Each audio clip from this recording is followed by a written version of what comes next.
Part 1 Interview 1. How do you feel about the weather?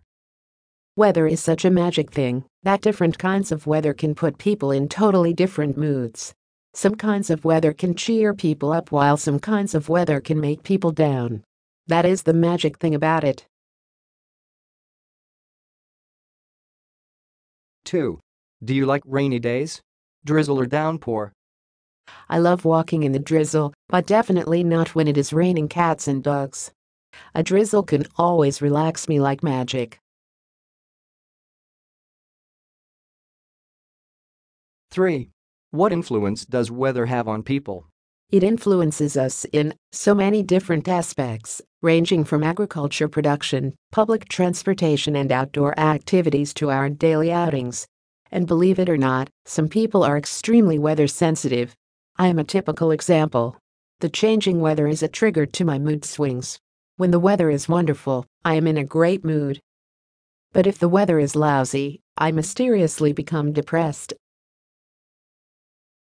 4. Do you normally watch the weather forecast? It is not something on my must-do list every day, but it is always good to know what the weather would be like earlier. You know, I can prepare in advance, like grab an umbrella, wear more or go to school earlier to avoid the horrible traffic jam in rush hour. So the precise weather forecast is such a blessing to me.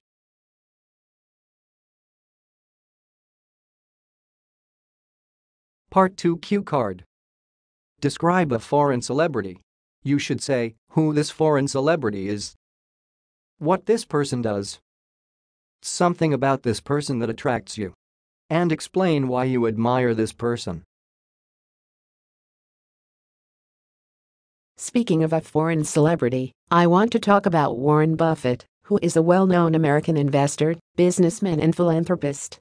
He is CEO of Berkshire Hathaway, one of the largest investment companies in the world.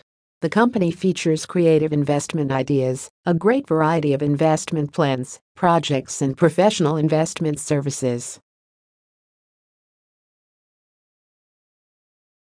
As a legendary figure in this whole industry, Warren Buffett is often invited to be a guest by different TV programs, magazines and online talk shows. He once said on a TV program, Yan Lan One-on-One, "Well, on the journey of life, it might take years for you to be halfway to the destination, but less than 1 second to fall back to the very beginning. So there are 2 rules that everyone should keep in mind. Rule number 1, never give up. Rule number 2, never forget rule number 1. Once you do it, your dream will come true. And you will have your own snowball. And it will get bigger and bigger." His words inspired me a lot. Besides his achievements in business, he has also made great contributions to charity. In 2006, he made a commitment to give away his fortune to charity, which broke the donation record in United States history. Besides, he was listed among Time's 100 most influential people in the world in 2007 and ranked by Forbes as the richest man. Part 3 Discussion 1. What are advantages and disadvantages of being a celebrity? It has always been a topic that is widely talked about and debated. It has its distinct advantages and disadvantages. Let me get started from the bright side. Speaking off the top of my head, a celebrity always earns big bucks and has a high profile. Another benefit is that they have the privilege to buy luxury brands, eat at posh restaurants and stay at 5-star hotels. They live in posh houses, wear luxurious outfits, drive fancy cars and use name brand bags. But of course, we can't ignore its downside. The first thing is they have no privacy, which is quite pathetic and miserable. And their information, news, and scandals are all over the paper. Another disadvantage that springs to mind is that everywhere they go, there will be paparazzi taking their pictures. I think these are 2 sides of the coin. 2. Do celebrities earn more money? I suppose the answer is yes. For starters, celebrities have their own celebrity effects. Although the exorbitant salaries of celebrities seem outrageous, they are worth every dime they are paid. And we can't deny the fact that those celebrities create great value, both visible and invisible, both financially and morally. A lot of fans are crazy about their idols. They consider celebrities as their role models. They follow them crazily. It is very hard to imagine how young guys can stand out without appropriate role models. And most importantly, celebrities can do their jobs better than anyone else ever does. This is why they earn big bucks while others don't. We just see the time when they are dressed up, looking glamorous in the spotlight. But we don't know how much effort they put in behind the scenes. I don't think there is anyone in the world who wants to see the day when everyone has the same salary, no matter how good they are at their jobs. Therefore, let us accept the fact that celebrities earn big bucks. 1. What special features should a celebrity have? I think it takes a lot of things to be a celebrity. For starters, a celebrity should have a unique and irreplaceable star quality and a contagious personality. They should have that glamorous thing going on 24/7, which is a prerequisite. It is very hard to imagine how someone can be a celebrity without star quality. Another qualification a celebrity should have is humility. They should never get on their high horses and think they are better than others. On top of that, a celebrity has to be role model to people because people copy what celebrities say and do and how they dress. As role models, they can't afford to do anything wrong. But it is easier said than done. And I think this is also how a celebrity is different from an ordinary person.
Excel English, tư vấn thật, dạy thật, học thật, kết quả thật.